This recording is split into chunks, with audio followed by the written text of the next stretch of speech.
1950ခုနှစ်များစီကိုပြန်သွားကြည့်ကြရအောင်ဒုတိယကမ္ဘာစစ်ကြီးပြီးဆုံးသွားတာအသိမကြသေးပြီမဲ့ကမ္ဘာကြီးကနောက်ထပ်သွေးချောင်းစီးမဲ့ပြိပကတကူတွေကိုကြားရောက်လို့နေပါဖြစ်နေခဲ့ပါတယ်ဒါဟာအနောက်အုပ်စုနဲ့ဆိုဗီယက်ယူနီယံတို့ကြားကစစ်အေးတိုက်ပွဲရဲ့ပထမဆုံးသောလက်နက်ကင်ပေါက်ကွဲမှုတွေဖြစ်ပါတယ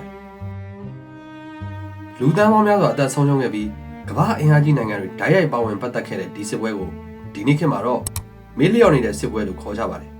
ဒါပေမဲ့သူ့ရဲ့အမွေအနှစ်တွေဟာဒီနေ့ထိကျွန်တော်တို့ကမ္ဘာကြီးရဲ့နိုင်ငံရေးစစ်ရေးအခြေအနေတွေကိုပုံဖော်နေစေပါကိုရီးယားစစ်ပွဲဟာဘလို့စတင်ခဲ့တာလဲဘာကြောင့်ဒီနေ့ထိဤပညာအရစင်မပြီးသေးတာလဲဒီဗီဒီယိုမှာအသေးစိတ်လေ့လာကြည့်ကြရအောင်ကိုရီးယားရဲ့ကံကြမ္မာဟာ1910ခုနှစ်ကတည်းကစတင်ခဲ့တာပါဂျပန်အင်ပါယာဟာကိုရီးယားကျွန်းဆွယ်ကိုကျူးကျော်သိမ်းပိုက်ခဲ့ပြီး35နှစ်ကြာရဲရဲဆက်ဆက်အုပ်ချုပ်ခဲ့ပါတယ်1945ခုနှစ်မှာဂျပန်တို့စစ်ရှုံးပြီးလက်နက်ချလိုက်တဲ့အခါကိုရီးယားဟာလွတ်လပ်လာခဲ့ပြီမဲ့ဝမ်းနည်းစရာကောင်းတာကအင်အားကြီးနိုင်ငံတွေရဲ့နေရုပ်ဖြစ်သွားခဲ့ပါတယ်။အောင်နိုင်သူမဟာမိတ်တွေဖြစ်တဲ့ဆိုဗီယက်ယူနီယံကမြောက်ပိုင်းကိုထိန်းချုပ်ပြီးအမေရိကန်ကတောင်ဘက်ပိုင်းကိုစီမံခန့်ခွဲဖို့သဘောတူခဲ့ကြပါတယ်။သူတို့ဟာရေပုံပေါ်မှာ38မြင်းပြိုင်လို့ခေါ်တဲ့မြင်းတစ်ကြောင်းကိုဆွဲလိုက်ပါတယ်။ဒီမြင်းဟာဘူလာကယာယီပိုင်းခြားမှုဖြစ်ခဲ့ပြီမဲ့စစ်အေးတိုက်ပွဲရဲ့တင်းမာမှုတွေကြောင့်အမြဲတမ်းနယ်နိမိတ်ဖြစ်သွားပါတော့တယ်။1948ခုနှစ်မှာတော့အစိုးရနဲ့ရပေါ်ပေါက်လာပါတယ်။မြောက်ပိုင်းမှာဆိုဗီယက်ကြောထောက်နောက်ခံတဲ့ကင်ဆွန်ဦးဆောင်တဲ့ကွန်မြူနစ်ကိုရီးယားဒီမိုကရက်တစ်ပြည်သူ့သမ္မတနိုင်ငံတောင်ပိုင်းမှာအမေရိကန်ကြောထောက်နောက်ခံတဲ့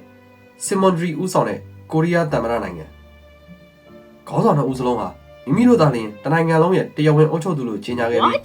းနယ်စပ်မှာအပြန်အလှန်ပစ်ခတ်မှုတွေစတင်ခဲ့ပါတယ်1949ခုနှစ်မှာတရုတ်ပြည်မကြီးကိုကွန်မြူနစ်တွေသိမ်းပိုက်လိုက်နိုင်တာဟာအရှေ့အာရှရဲ့အခြေအနေကိုလုံးဝပြောင်းလဲပစ်ခဲ့ပါတယ်ဆိုဗီယက်ခေါင်းဆောင်စတာလင်ဟာမြောက်ကိုရီးယားကိုတင်ကားတွေနဲ့လက်နက်တွေထောက်ပံ့ပေးခဲ့ပြီးကျူးကျော်ဖို့မီးစိမ်းပြခဲ့ပါတယ်1950ခုနှစ်ဇွန်လ25ရက်မနက်ခင်းမှာ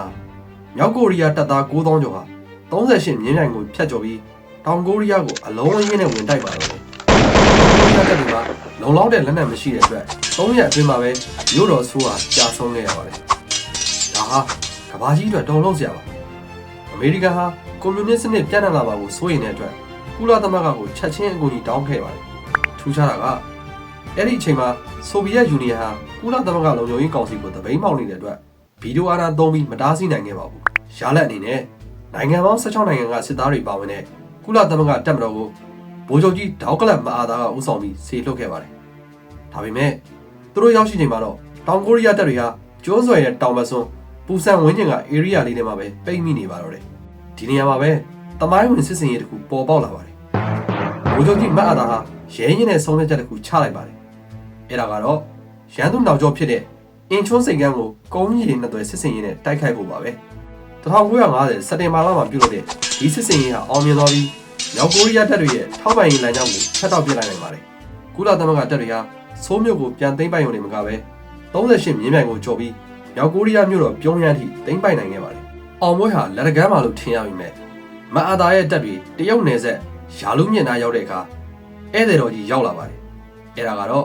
တရုတ်ပြည်သူစေတနာဝန်ထမ်းတပ်မတော်ပါတရုတ်စစ်သား2သိန်းခွဲကျော်ဟာမြောက်ကိုရီးယားကိုကူညီဖို့စစ်ပွဲတဲ့ခုံဝင်လာခဲ့ပြီးကုလသမဂ္ဂတပ်တွေကိုတောင်ဘက်ပြန်ဆော့အောင်အပြင်းအထန်တိုက်ထုတ်ပါတော့တယ်စစ်ပွဲဟာသွေးကြောကြီးတဲ့အေးဒဏ်ကြားမှာအကြဆုံးတွေများပြားလာပါတယ်1951ဇန်နဝါရီမှာဆိုးမြို့ဟာမြောက်ကိုရီးယားနဲ့တရုတ်တပ်တွေလက်ထက်နောက်တစ်ကြိမ်ပြန်ကျသွားပါတော့တယ်စစ်ပွဲဟာနောက်ဆုံးမှာ38မြင်းပြိုင်ဝန်းကျင်မှာပဲ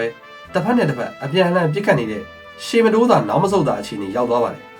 ်အမေရိကန်သမ္မတထရူမန်ဟာဒီစစ်ပွဲကနေတတိယကမ္ဘာစစ်ကြီးဖြစ်လာမှာကိုစိုးရိမ်တဲ့အတွက်အကန့်အသတ်နဲ့ပဲတိုက်ဖို့ဆုံးဖြတ်ခဲ့ပါတယ်ဒီအချက်ကိုမကြည်နဲ့တဲ့ဗိုလ်ချုပ်ကြီးမတ်အာသာကိုလည်းယာရုကနေဖယ်ရှားခဲ့ပါတယ်1952ခုနှစ်မှာသမ္မတတစ်ဖြစ်လာတဲ့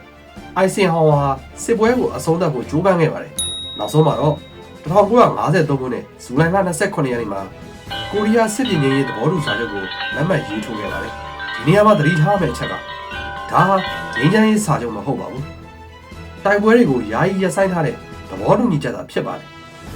ဆိုလိုတာကကိုရီးယားနိုင်ငံဟာဒီနေ့အထိဤပညာရေးစစ်ဖြစ်နေတဲ့အခြေအနေမှာရှိနေပါတယ်သူတို့နိုင်ငံကြားမှာ4ကီလိုမီတာကျယ်ဝန်းတဲ့စစ်မဲ့စုံ DMZ ကိုတည်ထောင်ပြီးကမ္ဘာအဆောက်အအုံအထူးထပ်ဆုံးနယ်စပ်အဖြစ်ထားရှိခဲ့ပါတယ်ကိုရီးယားစစ်ပွဲဟာကိုရီးယားလူမျိုး3သန်းကျော်ရဲ့အသက်ကိုနှုတ်ယူသွားခဲ့ပါတယ် မိသားစုပေါင်းများစွာကွဲကွာခဲ့ရပြီးနိုင်ငံဟာပြာဝံဘဝရောက်ခဲ့ရပါတယ်ဒါပေမဲ့ဒီစစ်ပွဲရဲ့ရလဒ်ကြောင့်ပဲဒီနေ့ခေတ်မှာဒီမိုကရေစီနဲ့စီးပွားရေးထွန်းကားတဲ့တောင်ကိုရီးယားနိုင်ငံပေါ်ထွန်းလာခဲ့တာပါတစ်ဖက်မှာလည်းမြောက်ကိုရီးယားဟာကမ္ဘာအထီးကျန်ဆုံးတဲ့နျူကလ িয়ার လက်နက်ပိုင်ဆိုင်တဲ့နိုင်ငံဖြစ်ရှိနေစေပါစစ်ပွဲပြီးဆုံးသွားပြီးနှစ်ပေါင်း80ကျော်ကြာခဲ့ပြီမဲ့ကျွန်းဆွယ်ကြီးဟာနှစ်ချမ်းကွဲနေစေပါဒီကျွန်းဆွယ်ကြီးဟာတနေ့မှပြန်လဲပေါင်းစည်းနိုင်မှာမလားဆိုတဲ့မေးခွန်းကတော့သမိုင်းရဲ့အဖြစ်မရှိသေးတဲ့ဗဟေနီတစ်ခုဖြစ်ကြံရှိနေပါတော့တယ်ဒီကနေ့ရဲ့မေးလျော့နေတဲ့စစ်ပွဲအကြောင်းကနေတင်ဘာရီသိလိုက်ရတယ်လေကိုရီးယားနိုင်ငံပြန်ပေါင်းစည်းဖို့ဖြစ်နိုင်ရရှိရလို့သင်ထင်ပါသလားသင်တို့ရဲ့အမြင်တွေကိုကွန်မန့်မှာဆွေးနွေးပေးကြပါဦးဒီလိုစိတ်ဝင်စားစရာကောင်းတဲ့သမိုင်းဝင်ဖြစ်ရတွေကိုဆက်ပြီးလေ့လာနေတယ်ဆိုရင်တော့ကျွန်တော်ရဲ့ channel ကို like လုပ်ပြီး subscribe လုပ်ထားဖို့မမေ့ပါနဲ့ကြည့်ရှုပေးတဲ့အတွက်ကျေးဇူးတင်ပါတယ်နောက်ဗီဒီယိုမှာပြန်တွေ့ကြပါမယ်